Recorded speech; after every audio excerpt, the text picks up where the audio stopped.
This video is the product of the Functional Cranial Release Research Institute. For difficult neurologic conditions that no one seems to have answers for, visit functionalcranialrelease.com.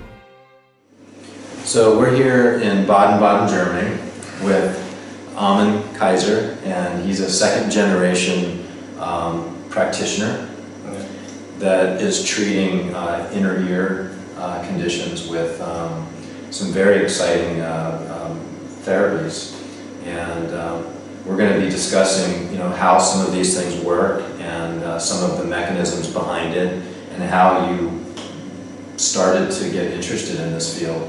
I have to say, I could say I'm grown up with laser therapy because my father, more than 20 years ago, he started to make experience with laser treatments in his clinic, in a normal clinic for general diseases, and he put the laser in, he set the laser in different general diseases, and he had fantastic experiences with it and fantastic results. And for him, he was a very idealistic, and he thought in this time, if I can find an illness which is known as uncurable, this must be more accepted. If I show on an illness like tinnitus that it's possible to cure it or to help people with a technology. So for me it was clear as I saw the results he produced, it was the only way I could go, because you see those people who are really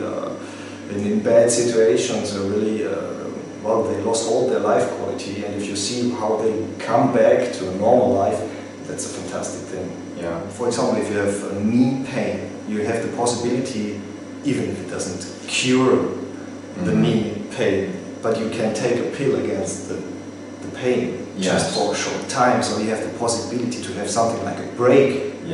With all those inner ear diseases you don't have it, because we don't have any chance to have a break, so you're confronted with this situation all the day, all the night, all the time, and that's of course a really traumatic situation. Maybe you could touch up on a little bit of how the ear actually gets to the point where it's causing the hearing loss, causing the tinnitus, or causing different balance disorders.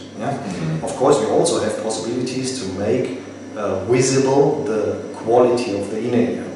One of the easiest way to make it visible is the hearing tests. With the hearing tests I can get a view on the quality of the inner ear, and most inner ear patients already made those tests. But I think it's also necessary to explain what it really shows, because, well, the most see just a line on a paper and they don't know what it is. So perhaps we have to set a relationship between the audiometry, the hearing test, and the condition the inner ear is. Here you see the nerve cells which are still existing. You see that in the audiometry that the deep sounds are still existing, but the high sounds, they are not, they are like worked away. These are the sounds that are usually gone first. And these are the sounds which are usually gone first, because the high sounds, they are more aggressive, they are not so natural. We don't have so high sounds in our natural environments. The reason why we have those damages, it's easier to find solution for it. So without discussing any therapy, without thinking about medications or devices, we could cure it, to give the cells back the energy to go in a curing situation, in a healing situation. The idea to find a technology which can go through those bone structure, and this was the step to the laser therapy. Okay? Because the laser therapy is known from dermatological illnesses, also from orthopedic illnesses, but this was a long process. We have complete different technologies, and we have much more power. That's the most important thing, because the problem is, if you put a light on the skin, the light is absorbed in the upper fields of the skin. A few millimeters, it's absorbed. So we need those high power devices to go deeper in the skin, to go deeper in the body, to have results there. Hi, this is Dr. John. Thanks for joining me. If you or a loved one suffers from difficult neurologic conditions that no one seems to have answers for, send them to functionalcranialrelease.com. You can contact me by phone or email me at askdrjl@gmail.com.